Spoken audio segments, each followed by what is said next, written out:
사도 바울의 제1차 전도 여행이 계속되고 있습니다. 지난주에 구브로 섬에 특별히 바보라고 하는 곳에서 있었던 전도에 관한 말씀을 같이 생각해 보았습니다. 이제 오늘은 그 다음으로 옮겨진 곳에 대하여서 그곳에서는 또 어떠한 내용으로 전도가 이루어졌는가 하는 것을 생각을 해보도록 하겠습니다.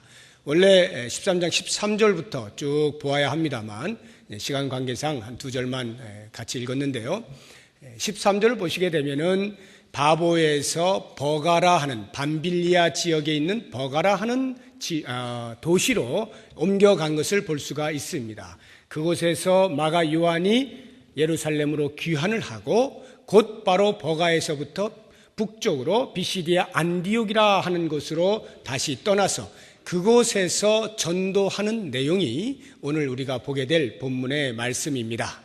이 버가라고 하는 곳을 우리가 생각해 볼 때에 바울과 바나바 그 전도 일행이 바보에서 이제 배를 타고 그 지중해 연안의 섬이니까요. 거기서 배를 타고 이제 북쪽으로 그 소아시아 쪽으로 전도하기 위해서 가는데 그 배가 정작 정박하게 된 곳은 아탈리아라고 하는 곳입니다.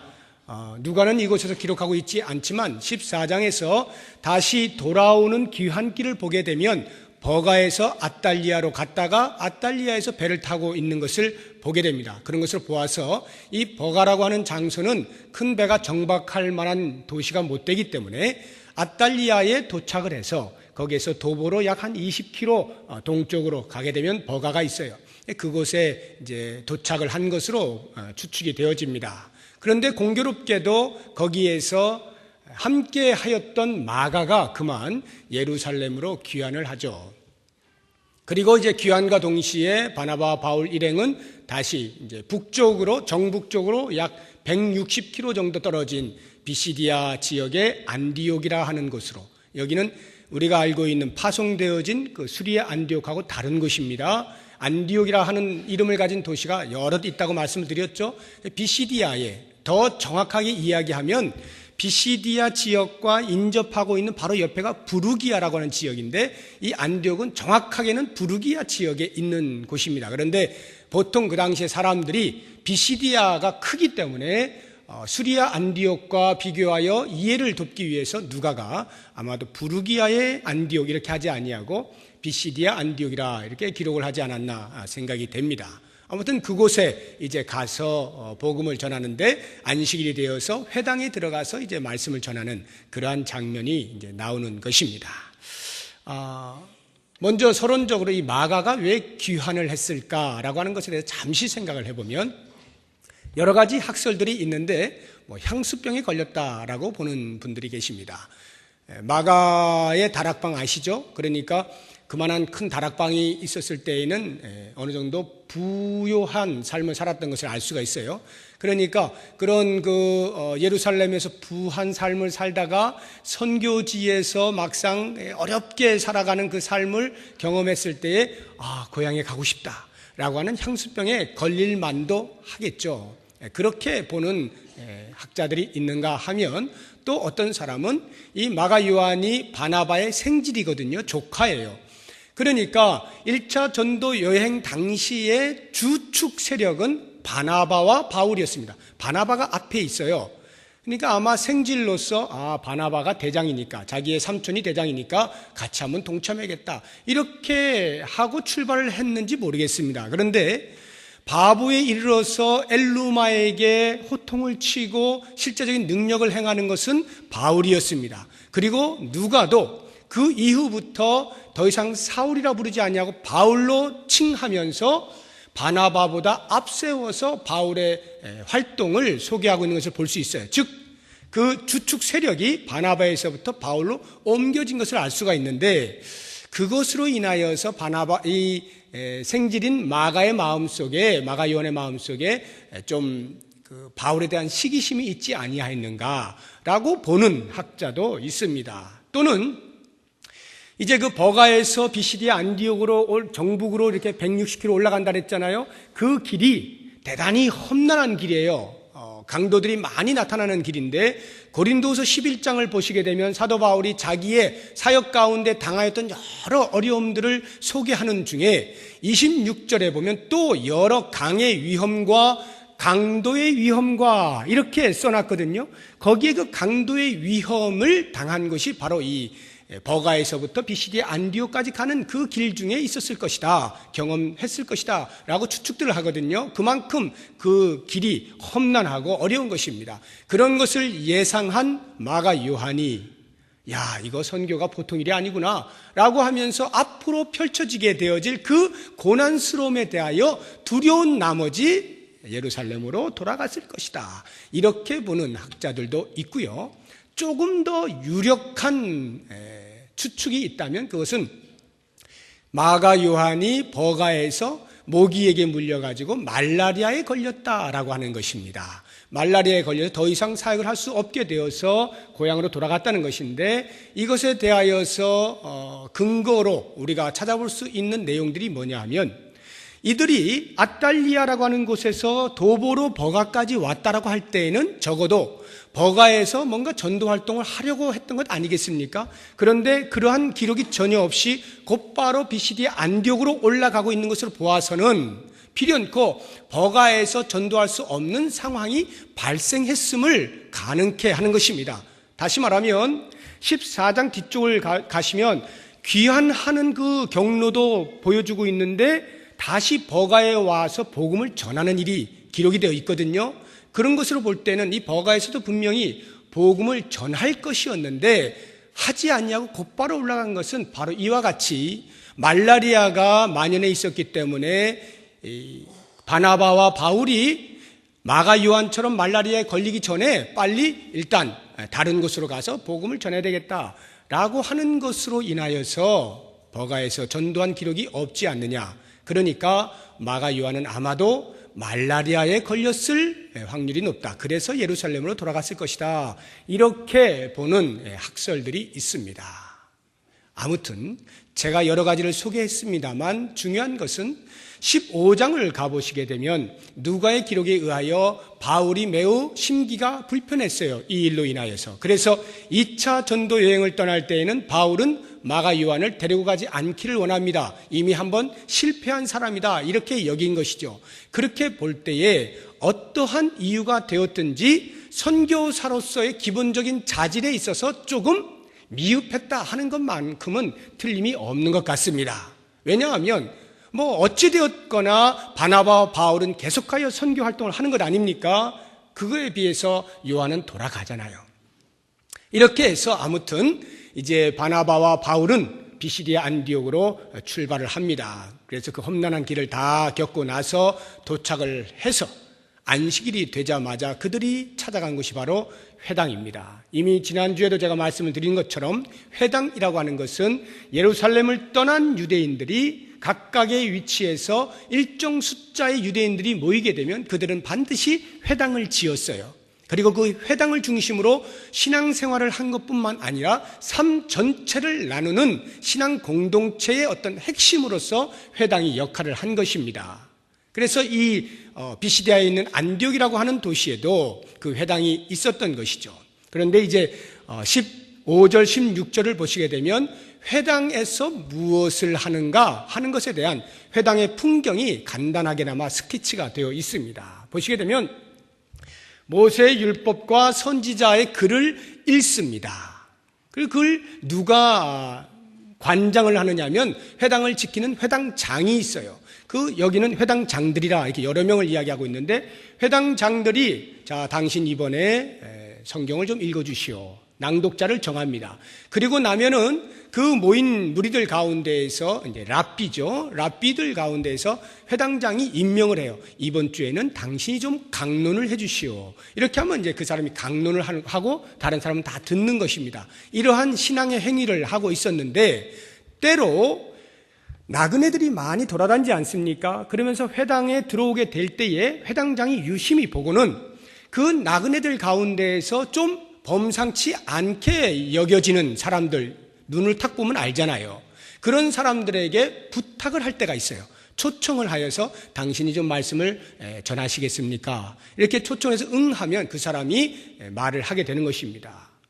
이 바나바와 바울이 그 비시디 안디옥의 회당에 들어가게 되었을 때에 아마도 회당장들이 눈여겨보니 범상치 않아 보였던 모양이죠.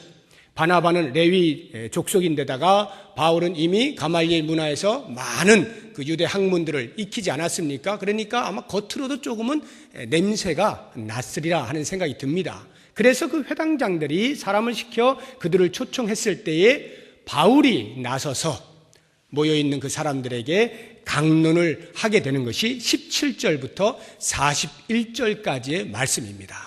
성경이 기록되기로는 최초의 바울의 강론입니다. 물론 기록되지 아니한 그 이전에도 강론한 많은 일들이 있었겠죠. 이 강론들을 쭉 보시게 되면 무엇보다 먼저 강론을 듣는 그 대상이 누구인가 하는 것을 말씀하고 있는데 16절을 보십시오. 바울이 일어나 손짓하며 말하되 이스라엘 사람들과 및 하나님을 경외하는 사람들아 들으라. 여기 두 종류의 사람을 말하죠. 이스라엘 사람들과 하나님을 경외하는 사람들, 이렇게 두 종류를 따로 말을 하고 있는데 우리가 얼핏 생각하기에는 하나님을 경외하는 사람들이 이스라엘 사람들, 유대인들 아니냐 이렇게 보기 쉬운데 그렇지 않고 누가의 어법 가운데 필체 속에서 나타나는 특징 중에 하나가 하나님을 경외한다라는 표현을 쓸 때는 그 사람들은 전부 이방인으로서 유대교에 온 사람들, 개종을 했거나 아니면 하나님에 대하여 지극한 관심을 가진 사람들을 표현할 때 이러한 관용적인 표현을 씁니다. 고넬료에게도 이와 같은 말을 썼죠. 26절도 한번 보십시오. 형제들아, 아브라함의 후손과 너희 중 하나님을 경외하는 사람들아, 이렇게 또 따로 말하죠. 아브라함의 후손은 유대인들을 말하는 것이고 너희 중 하나님을 경외하는 사람들은 그 유대교에 개종한 이방인들을 말하는 것입니다. 자, 이와 같은 대상들을 놓고 이제 17절부터 이스라엘의 역사를 말해가기 시작합니다. 22절까지, 23절까지가 그 이스라엘의 역사를 간략하게 말하고 있는데 아브라함을 선택한 것으로부터 시작해서 애굽 땅에서 인도에 내신 하나님, 그리고 광야 40년 동안 참으시면서 그들을 훈련시키시고 결국에는 가나안 땅에 들어가게 하실 때에 7 족속을 다 멸하시고 땅을 기업으로 나누어 주시는 하나님, 그리고 그곳에서 여호수아가 죽게 되자 사사를 일으키셔서 때를 따라서 구원을 베푸시는 하나님, 그와 같은 것들을 설명을 하고 21절부터 보면 사무엘 선지자가 등장한 이후에 결국 이스라엘 백성들이 주변 나라들을 보니 왕이 있어요. 그래서 우리도 왕을 구해야 되겠다 해서 사무엘에게 왕을 구함으로 하나님께서 허락을 하시죠. 최초의 왕으로 등극한 자가 사울이었습니다. 그 사울이 40년간 통치했으나 하나님의 뜻에 합당치 못한 거로 하나님이 그를 패하시고 그 다음 2대 왕인 다윗을 세우셔서 그때로부터 하나님께서 약속하신 대로 다윗의 씨 가운데에 구원자를 베푸실 것을 약속하십니다. 그리고는 23절에 보면 하나님이 약속하신 대로 이 사람의 후손에서 이스라엘을 위하여 구주를 세우셨으니 곧 예수라, 예수님을 소개하는데 다윗 이후 솔로몬 왕으로부터 르호보암과 여로보암, 북이스라엘과 남유다의 각각 19대, 20대 왕들에 대한 모든 왕정 정치 기간을 싹 빼고 다윗에서 곧바로 예수께로 넘어가는 그러한 간략한 역사를 그들에게 말해 줍니다. 그리고 24절, 25절을 보면 그 예수님이 오시기 직전에 등장한 세례 요한에 대하여서 말하고 26절부터 이하에 쭉 보시면 예수 그리스도에 대하여서 구세주로 여기지 아니하고 오히려 십자가에 못 박는 죄를 범한 이스라엘의 죄를 지적을 합니다. 그리고는 그것이 성경에서 예언되어진 것임을 말씀하시면서 하나님께서 그 십자가에 못 박히신 예수 그리스도를 다시 살리셔서 모든 인류의 구원자가 되게 하셨다라고 하는 것이 29절 이하부터 37절까지 나오는 것입니다. 그리고 38절부터 41절까지 보시게 되면 그러함으로 너희들은 바로 이 예수 그리스도를 잘 알고 믿고 영접하고 구세주로 영접을 해야 한다라고 하는 것을 말씀하면서 만약 너희들이 그렇게 하지 아니하면 큰 화가 있을 것이다, 멸망을 받게 될 것이다 라고 하는 경고의 말씀을 주시는 것으로 모든 강론을 마치게 되는 것입니다. 그리고 이제 그 다음 42절부터 52절까지를 보면 강론을 마쳤을 때에 나타난 현상들, 그 이후에 어떤 일들이 벌어졌느냐라고 하는 것을 기록을 해놓고 있습니다. 오늘 제가 이 사도 바울의 강론에서 한 두 가지 정도, 그 강론이 담고 있는 메시지가 무엇이냐라고 하는 것 두 가지 정도로 추격해서 말씀을 드리고, 그 이후에 강론이 끝난 다음에 어떤 일이 벌어졌느냐 하는 것을 말씀하는 것으로 오늘 말씀을 마치도록 하겠습니다. 자, 가장 먼저 이 사도 바울의 강론 가운데서 우리가 놓치지 말아야 할 메시지가 있다면 그것은 역사의 주관자가 여호와 하나님이시다라고 하는 사실입니다. 역사의 주관자가 여호와 하나님이십니다. 놀랍게도 누가는 그것을 우리들에게 충분히 알 수 있도록 사도 바울의 강론을 기록을 해놓을 때에 대부분의 역사 가운데서 일어나는 사건들, 역사라고 하는 말을 들으시면 여러분들은 적어도 세 가지 그 요소를 아셔야 되는데, 시간 개념과 장소 개념, 그리고 사건이 있는 것이 역사입니다.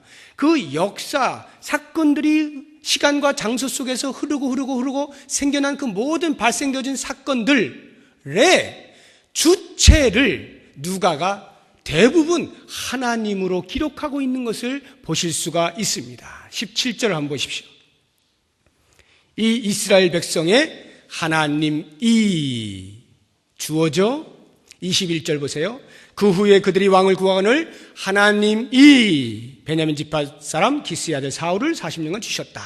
모든 사건을 주도적으로 해나가시는 분이 하나님이시에요. 23절에 하나님이 약속하신 대로, 30절에 하나님이 죽은 자 가운데서 그를 살리신지라, 33절에 곧 하나님이, 34절에 또 하나님께서, 37절에 하나님께서 살리시니는, 모든 역사가 진행되어질 때 그 진행을 누가 하시느냐라고 하는 것을 하나님을 주어로 사용하심으로 이미 우리들에게 분명하게 보여주고 있는 것입니다.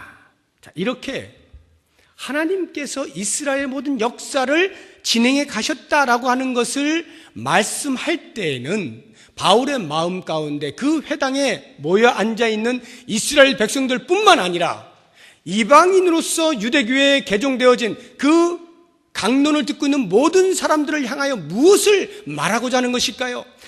여호와 하나님이 이스라엘의 하나님이시기만 한 것을 말씀하는 것일까요? 그렇지 않습니다. 이스라엘의 역사를 다스리시고 통제하시고 통치하시는 하나님은 온 인류의 역사를 주관하시는 분이시다 하는 것을 선포하고 있는 것입니다.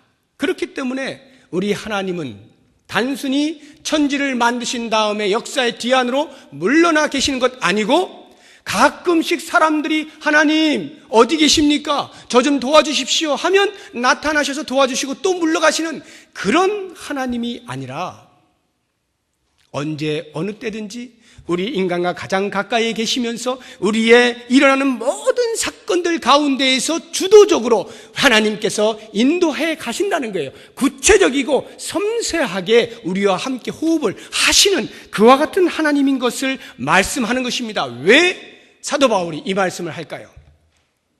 이 땅에 그 어떤 다른 신도 그렇게 하지 못한다는 거죠. 어떤 신도 인간의 구체적인 역사 가운데 들어와서 그 역사를 진행해 나가지 못하는 것입니다. 사람이 부를 때 가끔씩 형상화하여서 나타날 수 있을런지는 모르겠지만, 살아서 그 역사를 개입하시고 간섭하시고 주장하시고 통제하시고 다스리시지 못하는 거죠. 오직 여호와 하나님만이 그와 같은 일을 하실 수가 있는 것입니다. 이렇게 볼 때 우리는 여기에서 두 가지 깊은 진리를 깨달을 수 있어야 됩니다. 첫째는 기독교를 이해할 때 바로 이렇게, 기독교의 이해는 종교적인 관점에서 종교적인 접근으로서 이해되어지지 아니하고 오직 역사적으로만 접근할 때에 기독교를 바르게 이해할 수 있는 것입니다. 이게 무슨 말이냐면 쉽게 제가 설명을 드릴게요. 기독교를 종교적으로 접근한다라고 하는 말은 이런 것입니다. 나치가 한참 독일을 점령하고 있을 때 신정통주의가 교회에서 일어났습니다. 거기에 대표적인 신학자 칼 바르트라고 하는 사람이에요. 그 칼 바르트가 기독교의 믿음을 이렇게 설명을 하였습니다. 믿음이란 믿음의 대상이 있느냐 없느냐, 믿음의 대상이 실존하느냐 안 하느냐가 중요한 것이 아니라 믿음을 행하는 이 신앙자가 믿음의 대상에 대하여 확신을 가지고 믿습니다 라고 하는 확신 속에서 믿음의 행위를 하면, 다시 말하여 종교적인 열심을 갖고 종교적인 행위를 하면 그것이 곧 그 사람의 믿음이 된다라고 설명을 했어요. 이거 아멘 하면 안 되는 거예요. 큰일 나는 겁니다. 여러분, 이 믿음이 어떤 믿음이냐 하면요, 색깔을 잘 보세요. 하나님이 살아계시느냐 안 계시느냐가 그리 중요하지 않아요. 다만 뭐 어딘가 계시겠지, 어렴풋하게 이렇게 그려놓고 거기에 대하여 내가 종교적인 열심을 행하는 거예요. 새벽기도 열심히 나오고 모든 집회 참석하고 교회에서 하라는 거 헌금 다 하고 봉사생활 다 하고 아무튼 하라는 거 다 하고 종교적인 열심을 내면 그 대상이 있든지 없든지 그것이 나에게 믿음으로 다가와 참 믿음이 좋은 사람이야 라고 하는 말을 듣게 된다는 거죠. 기독교의 믿음은 이런 것이 아니라는 거예요. 불교는 가능합니다. 유교 가능합니다. 이슬람 가능해요. 사람이 만든 종교들은 가능해요. 가능한 게 아니라 그렇습니다. 그게 종교예요. 그러나 기독교는 종교가 아니라 역사입니다. 역사란 역사를 주장하는 분이 계신 우리의 신앙의 대상이 너무나 뚜렷하고 분명하고 살아 계시는 분입니다. 그 하나님을 신앙하는 행위가 기독교의 믿음이에요. 이게 우리가 갖고 있는 믿음입니다. 그러므로 기독교는 반드시 역사적 관점에서 역사적으로 접근할 때에만 기독교가 무엇인지 정확하게 이해할 수 있는 것입니다. 자, 이렇게 볼 때에 또 다른 중요한 하나의 진리는 무엇이냐면, 이스라엘이라고 하는 나라를 선택하셔서 그 이스라엘에 직접적으로 간섭하시고 개입하신 그 여호와 하나님이 온 인류의 역사에도 여전히 동일하게 간섭하시고 개입하셨고, 나아가서는 바로 그와 같은 인식이 정확하게 되어질 때에 오늘 내가 여기에 있는 내 삶에 지금까지 흘러온 역사 전체가 하나님의 개입하심 가운데, 하나님의 간섭하심 속에, 하나님의 인도하심 속에 지금 이 자리에 내가 있음을 고백할 수가 있게 되는 것입니다. 사랑하는 여러분, 내 삶의 주인이 누구냐 하는 문제거든요. 이 역사를 이해한다는 것은 내 삶의 주인이 누구냐? 과연 내가 내 삶을 주장해 왔는가? 그래서 내가 어느 날 너무 심심해. 다른 사람들은 교회 다니고 즐겁게 지낸데 나도 좀 종교 하나 있으면 좋겠어. 그래서 나 그럼 기독교 들어갈게 하고 내가 선택한 나의 삶 가운데 하나로서 종교가, 기독교가 나에게 다가온 것이냐? 그렇지 않다는 거예요. 기독교는 내 삶 전체인 것입니다. 하나님께서 내 삶 전체를 지금까지 인도해 오신 거예요. 비록 내 삶 가운데서 하나님을 멀리 떠났던 일정한 어떤 기간이 있었다 할지라도 그 기간 동안에 하나님은 단 한 번도 나를 모르신다 해본 적이 없으신, 떠나보신 적이 없으신, 언제나 가슴을 활짝 펴고 기다리고 계시는 그 하나님이었고, 우리가 눈이 떠졌을 때 그 하나님을 발견하게 되어서 하나님 앞에 나오게 된 것입니다. 하나님의 살아계심은 내 삶의 역사 단 한순간도 놓치지 아니하시고 계속하여 나를 인도해 오셨음을 우리가 기억해내는 것, 우리가 인식해내는 것, 이것이 바로 살아있는 신앙, 기독교인 것입니다. 그렇게 볼 때에 이제 우리가 바울의 강론 가운데 또 하나를 보아야 하는 것은, 그렇게 인류의 모든 역사를 통치하시고 주장하시고 주권을 가지시고 행하시는 그 하나님이 어떠한 하나님이신가 하는 부분입니다. 사도 바울은 이야기합니다. 그 하나님은 은혜가 풍성하신 하나님이시다. 은혜가 풍성한 하나님이시다. 이렇게 말씀하시는 거예요. 보통 통치한다, 다스린다 라고 말을 할 때에는 억압되어지는 것들이 느껴지지 않습니까? 뭔가 누군가로부터 지배당하는 것을 느껴지지 아니합니까? 그런데 우리 하나님은 그렇게 지배하고 억압하고 하나님 마음대로 주무르기 위하여 하는 것이 아니라 우리의 진정한 행복을 위하여, 우리에게 가장 큰 기쁨을 주기 위하여, 우리에게 가장 자유를 선물하셔서 자원함으로 삶의 풍요를 누리게 하시기 위하여 다스리시는 분으로서 은혜의 하나님인 것을 우리에게 그려내고 있는 거예요. 말씀을 보시게 되면 40년 동안 광야에서 이스라엘 백성들이 죄를 지으면서 헤매고 있을 때에 우리 하나님께서 그 모든 소행을 뭐 하셨다 그랬어요? 참으시사, 이렇게 기록하고 있잖아요. 참으셨다는 말이 뭡니까? 인내하셨다.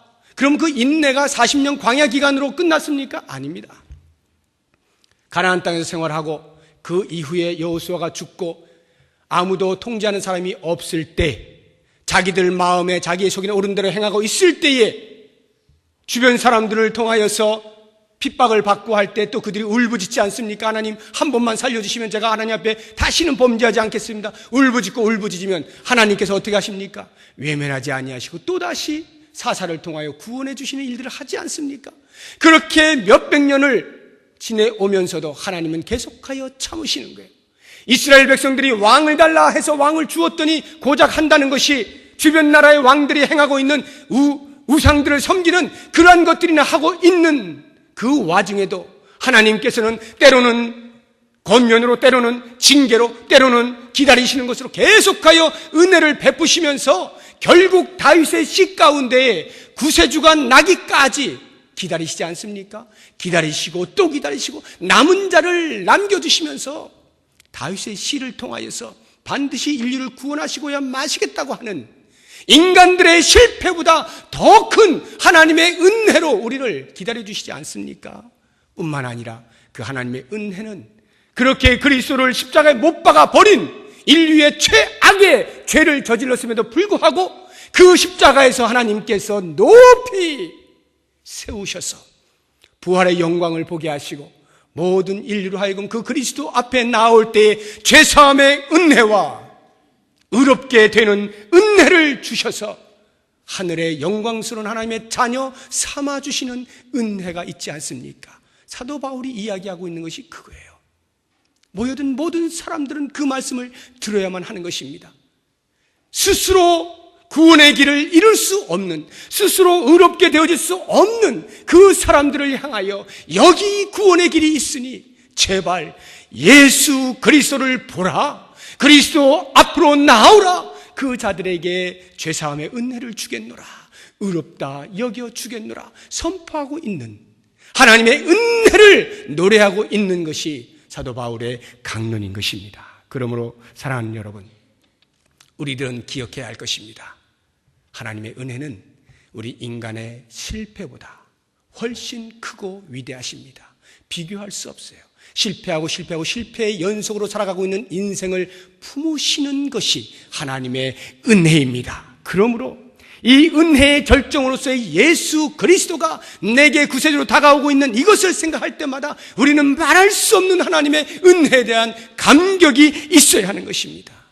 그리고 이 은혜는 어느 누구에게도 차별되지 아니하도록 모든 사람에게 열려 있고 참 자유를 주심으로 자원하여 하나님을 섬기실 수 있도록 베푸시는 그 은혜인 것을 기억하시면서 우리를 부려먹는 종으로서가 아니라 사랑의 대상으로서의 자녀 삼아주신 그 하나님의 은혜가 우리의 삶 지금까지도 면면이 흘러왔거니와 앞으로도 계속과의 그 은혜로 말미암아 살아가게 될 인생인 것을 기억하게 될 때 우리의 마음이 어찌 터져나오지 아니할 수가 있을 것이고, 어찌 쪼잔한 것들에 우리의 마음이 빼앗길 수가 있을 것이고, 어찌 그러한 것들에 눈물을 흘리면서 뚝뚝거리며 상처를 받았노라 말할 수가 있을 것입니까?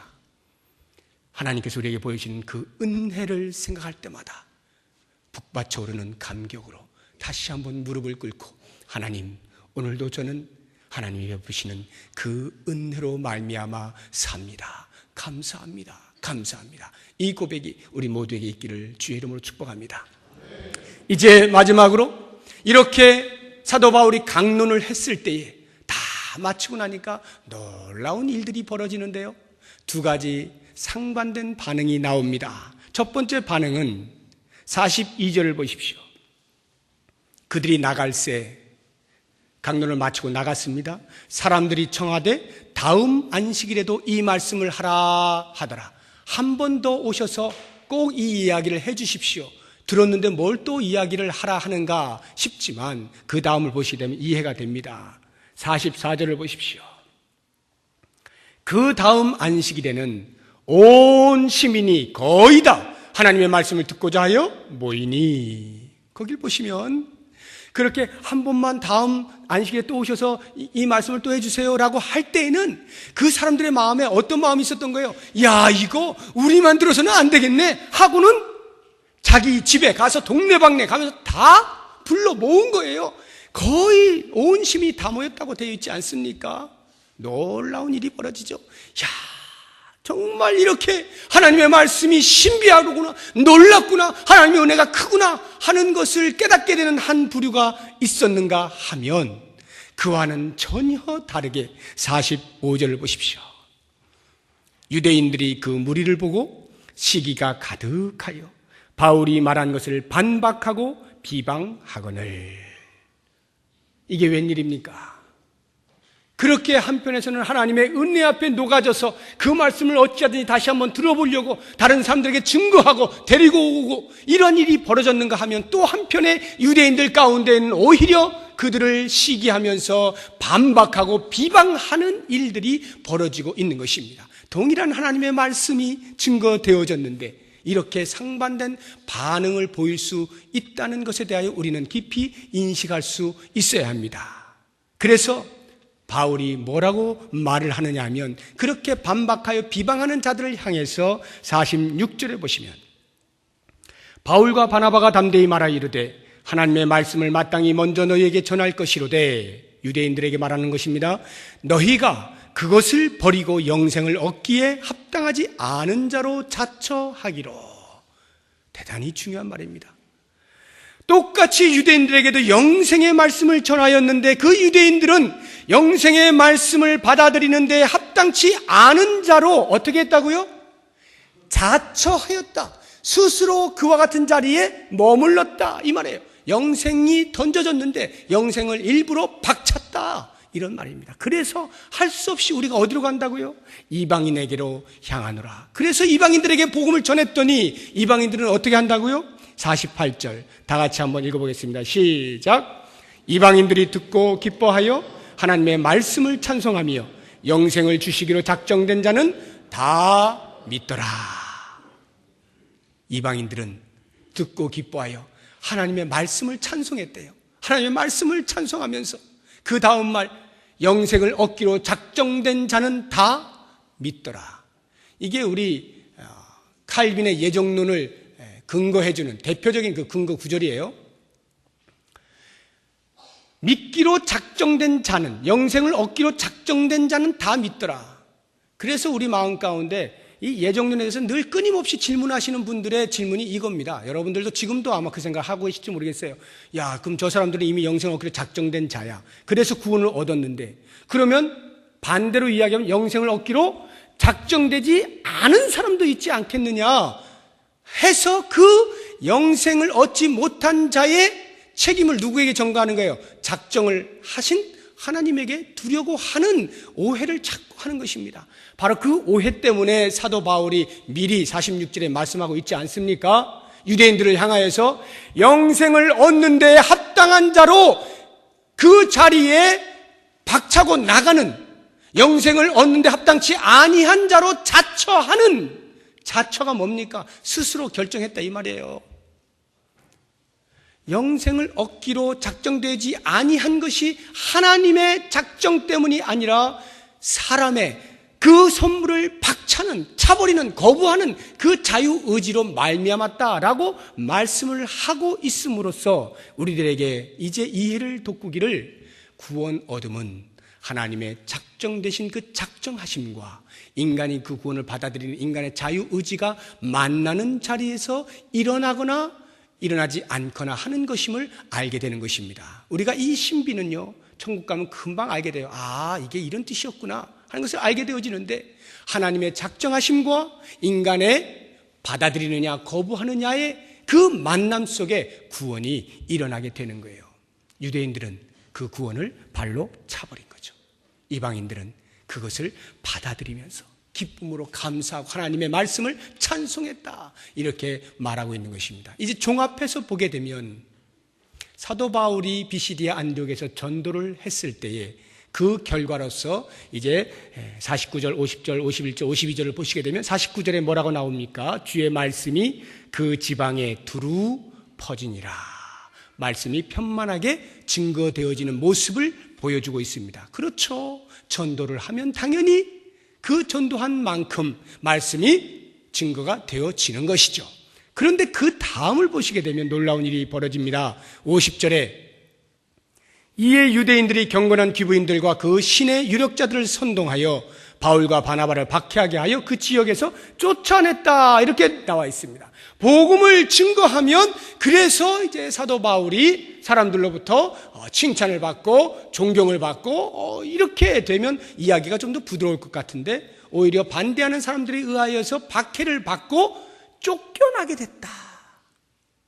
실컷 복음을 전했더니 복음은 편만하게 왕성하게 펼쳐지고 있는데 정작 복음을 전하는 전도자는 박해를 받고 어려움을 당하고 그 지역에서 쫓겨나는 신세가 되어지는 아이러니가 발생을 한 것입니다. 그런데 더 놀라운 것은 그 아이러니에 또 다른 아이러니가 발생하게 되는데 그것이 52절이에요. 제자들은, 여기 제자들이 바나바와 바울을 포함한 그 전도팀을 말하는 것입니다. 제자들은 그렇게 박해를 받았음에도 불구하고 그 지역에서 쫓겨났음에도 불구하고 뭐라고 되어 있습니까? 기쁨과 성령이 충만하니라. 또 다른 아이러니가 발생하는 거죠. 박해를 받으면 아이고 죽겠다 이렇게 나와야 되고 아이고 이제 그만해야 되겠다, 이게 정상인데 이 전도팀들은 오히려 박해를 받고 쫓겨나는 행위를 당함으로써 마음 가운데 기쁨과 성령이 충만했다라고 기록을 하고 있는 거예요. 이런 아이러니가 어디 있어요? 복음을 전하면 존경을 받는 것이 정상이고, 그렇게 되어지면 그 존경 때문에 마음에 기쁨이 생기고 성령도 충만하고, 이게 정상인데 계속해서 아이러니가 일어나는 거예요. 복음은 편만하게 펼쳐지는데 복음 전도자는 핍박을 받고 쫓겨나는 그 과정 속에서도 오히려 전도자들은 마음에 기쁨이 넘치고 성령이 충만하고, 이게 무슨 일입니까? 이게 복음이라는 거예요. 복음은 이렇게 사람과 관계없이 하나님의 일이 이 땅을 향하여 도도하게 진격한 것을 우리에게 보여주고 있는 것이에요. 그리고 그 복음을 정확하게 이해한 사람은 자기의 형편과 처지와 관계없이 그 복음이 편만하게 펼쳐지는 그 사실 하나 때문에 마음에 말할 수 없는 기쁨이 있고, 그것으로 인하여 오히려 더 성령으로 충만할 수 있는 것을 보여주는 것입니다. 오늘 이 말씀 가운데 한 사람의 전도자로 살아가는 우리의 인생을 한번 돌아보아야 하지 않겠습니까? 과연 내가 복음을 전할 때 나는 무엇을 보상으로 바라고 하는가? 우리의 상식이 아니죠. 박해를 보상으로 받고 있는 모습 아닙니까? 그럼에도 불구하고 그들이 가지고 있었던 게 뭐예요? 마음의 기쁨, 아무도 빼앗지 못하는 하나님께서 주시는 마음의 기쁨, 평안, 감격, 감사, 그것이 그들의 마음을 지배하고 있었고 그것이 곧 성령의 충만함인 것을 우리에게 말해줍니다. 오늘 이 말씀을 통하여서 다시 한번 내 삶을 돌아보면서 은혜로 구원하여 주신 하나님을 위하여 그 거룩한 사역에 동참케 해주신 그 은혜 때문에 내가 주의 말씀을 증거하며 살아가게 될 때에 바로 이와 같은 그 누구도 빼앗지 못하는 하늘로부터 내려오는 놀라운 기쁨과 위로와 평안과 감사로 성령 충만의 삶을 살아 하나님께 영광을 돌리는 저와 여러분이 되시기를 주의 이름으로 축복합니다. 기도하겠습니다. 아버지 하나님, 나 같은 죄인을 살려주시니 참 감사합니다. 그 은혜 무엇으로도 다 갚을 길이 없습니다. 구원해 주신 것만도 감사한데 우리의 일상의 삶을 여전히 은혜로 다스리시고 자유함을 주시고 기쁨과 감격을 허락하여 주시니 감사합니다. 이제 제 입술에 주의 말씀을 담아 증거하게 되어질 때에 성령이 충만케 하시고 듣는 이들마다 말씀 앞에 굴복되어지는 역사가 있게 하여 주시옵소서. 예수 그리스도의 이름으로 기도드립니다. 아멘.